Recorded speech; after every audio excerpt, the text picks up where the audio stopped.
ನಮಸ್ಕಾರ. ನಾನು ಡಾಕ್ಟರ್ ಅರವಿಂದ್ ರಾಜೀವ್ ಅಂತ, ದಿಗ್ವಿಜಯ ಭಾರತ ಪಕ್ಷದ ನ್ಯಾಷನಲ್ ಪ್ರೆಸಿಡೆಂಟು. ನಾವಿವತ್ತು ವೈದ್ಯಕೀಯ ನಿರ್ದೇಶನಾಲಯದಲ್ಲಿ ನಡೆದಂಥ ಒಂದು ಹಗರಣಗಳ ಬಗ್ಗೆ ಪತ್ರಿಕಾಗೋಷ್ಠಿ ಕರೆದಿದ್ವಿ. ಅದ್ರ ಬಗ್ಗೆ ನಮ್ಮ ಕಾರ್ಯದರ್ಶಿಗಳಾದಂಥ ಮಾಗಿ ಉಮೇಶ್ ಅವರು ಹೇಳ್ತಾರೆ. ನಮಸ್ಕಾರ, ನಾನು ಮಾಗಿ ಉಮೇಶ್ ಗೌಡ, ದಿಗ್ವಿಜಯ ಭಾರತ ಪಕ್ಷದ ರಾಷ್ಟ್ರೀಯ ಪ್ರಧಾನ ಕಾರ್ಯದರ್ಶಿ. ಇವತ್ತಿನ ದಿವಸ ಏನು ಕರ್ನಾಟಕ ರಾಜ್ಯದ ಆರೋಗ್ಯ ಇಲಾಖೆಯ ಅಧೀನದಲ್ಲಿರುವಂಥ ವೈದ್ಯಕೀಯ ಶಿಕ್ಷಣ ನಿರ್ದೇಶನಾಲಯದಲ್ಲಿ ನಡೆದಿರುವ ಬಹುಕೋಟಿ ಹಗರಣನ ನಾವು ಇವತ್ತಿನ ದಿವಸ ಪಕ್ಷದ ವತಿಯಿಂದ ಸುದ್ದಿ ಮಾಧ್ಯಮದ ಪ್ರಕಾರದಲ್ಲಿ ಬಿಡುಗಡೆ ಮಾಡ್ತಾ ಇದ್ದೀವಿ.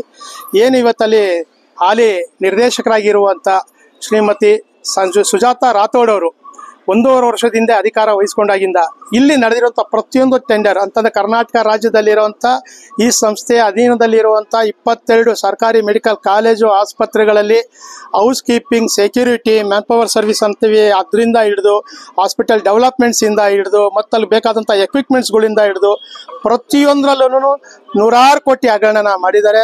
ಇದ್ರ ಬಗ್ಗೆ ಹಲವಾರು ಬಾರಿ ನಾವು ದೂರುಗಳನ್ನ ಕೊಟ್ಟರು ಸಹ ಸರ್ಕಾರ ಸರಿಯಾದಂಥ ಕ್ರಮಗಳನ್ನ ವಹಿಸಿಲ್ಲ. ಆದರೆ ನಾವು ಈ ಮಾಧ್ಯಮದ ಮೊರೆ ಬಂದು ನಾಳೆ ದಿವಸ ನಾವು ಸೋಮವಾರ ಇದರ ಬಗ್ಗೆ ಸರ್ಕಾರದ ಮುಖ್ಯ ಕಾರ್ಯದರ್ಶಿಗಳು ಹಾಗೂ ಕರ್ನಾಟಕ ಲೋಕಾಯುಕ್ತದಲ್ಲಿ ನಾವು ದೂರನ್ನ ಸಲ್ಲಿಸ್ತಾ ಇದ್ದೀವಿ. ಇದರಲ್ಲೂ ಸಹ ಇವರು ಸೂಕ್ತ ಕ್ರಮ ಜರುಗಿಸದೆ ಹೋದರೆ ನಾವು ಉಚ್ಚ ನ್ಯಾಯಾಲಯದ ಮೊರೆ ಹೋಗ್ತೀವಿ ಅಂತೇಳಿ ಪಕ್ಷದ ವತಿಯಿಂದ ನಾನು ತಿಳಿಸ್ತಾ ಇದ್ದೀನಿ. ನಮಸ್ಕಾರ.